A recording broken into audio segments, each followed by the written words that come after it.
Assalamualaikum warahmatullahi wabarakatuh. Eh, Selamat malam Ibu Silvana dan rekan-rekan semua. Perkenalkan nama saya Amari Malik Aradana dengan NIM 2504001010371 dari kelas ya 207 dan kelompok 1.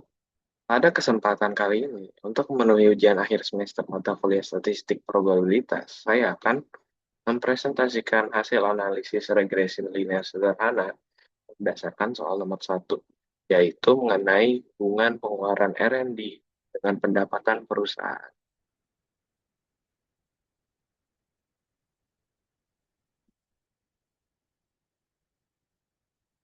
Latar belakang dan variabel penelitian. Kasus pada soal pertama ini berawal dari keinginan seorang manajer keuangan untuk mengetahui apakah ada hubungan antara pengeluaran riset dan pengembangan atau R&D dengan pendapatan perusahaan. Oleh karena itu, kita menentukan dua variabel sebagai variabel independen atau variabel X adalah pengeluaran R&D. Dalam satuan ribuan dolar, sedangkan variabel dependen atau variabel Y adalah pendapatan perusahaan dalam satuan juta dolar. Data yang diolah berjumlah 30 observasi dari 30 perusahaan yang berbeda.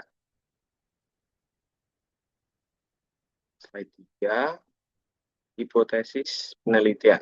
Sebelum melakukan pengujian, kita rumuskan dulu hipotesis penelitiannya. Hipotesis 0 menyatakan bahwa tidak terdapat pengaruh linear yang signifikan antara pengeluaran R&D dan pendapatan perusahaan. Sedangkan hipotesis alternatif menyatakan bahwa terdapat pengaruh linear yang signifikan antara kedua variabel tersebut. Untuk pengujian ini, kita menggunakan standar taraf signifikansi atau alfa sebesar 5% atau 0,05. Kita ke slide 4. Hasil regresi, persamaan dan interpretasi. Selanjutnya, saya masukkan 30 data observasi tadi ke dalam SPSS, mengatur variabelnya di dalam variabel view, dan melakukan pengujian analyze regression linear. Dari output SPSS terus pada table coefficients, kita mendapatkan model persamaan regresinya, yaitu Y top P sama dengan 5,5292 tambah 0,470x. Apa arti dari persamaan ini?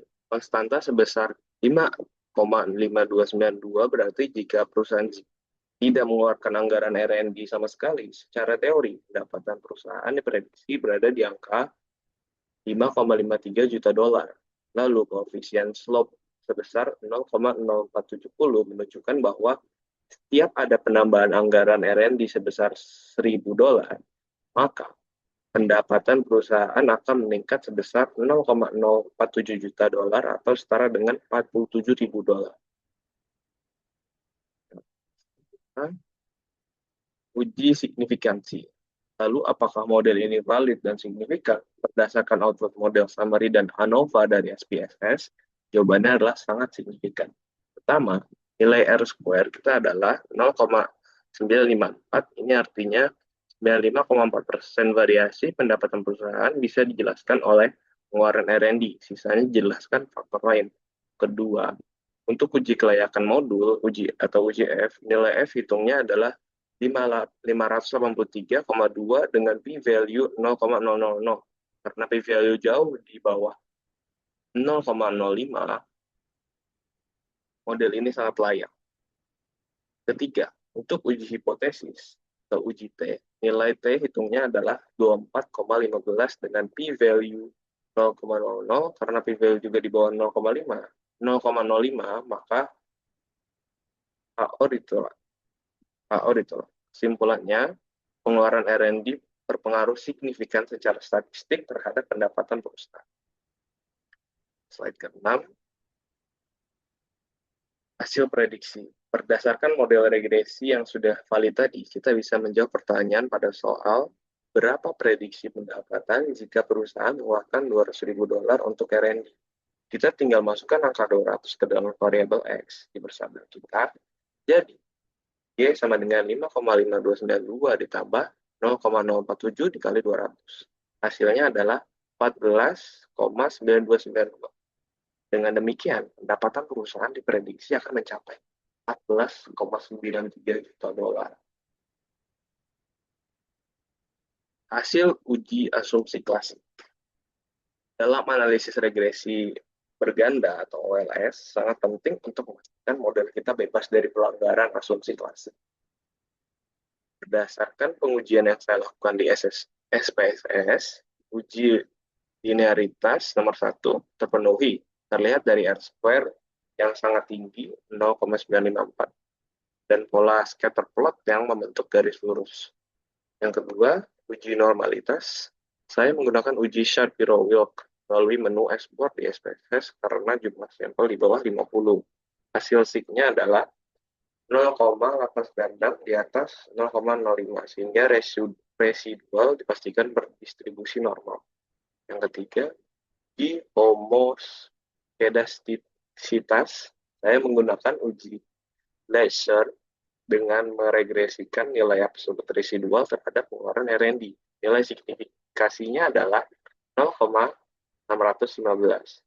Lebih besar dari 0,05, artinya varians residual homogen dan tidak terjadi gejala heteroskedastisitas.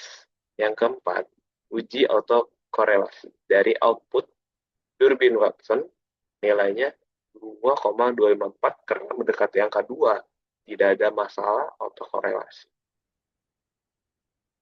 Kita sudah berada di kesimpulan. Kesimpulannya sebagai penutup.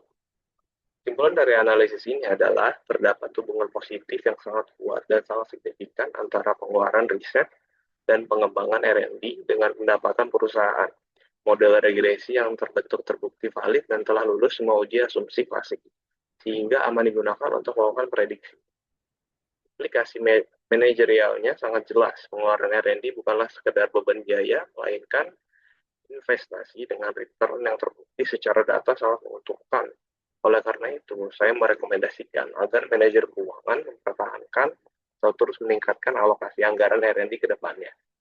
Demikian presentasi dari saya. Terima kasih banyak atas perhatiannya, Ibu Silvana dan rekan-rekan sekalian. Wassalamualaikum warahmatullahi wabarakatuh.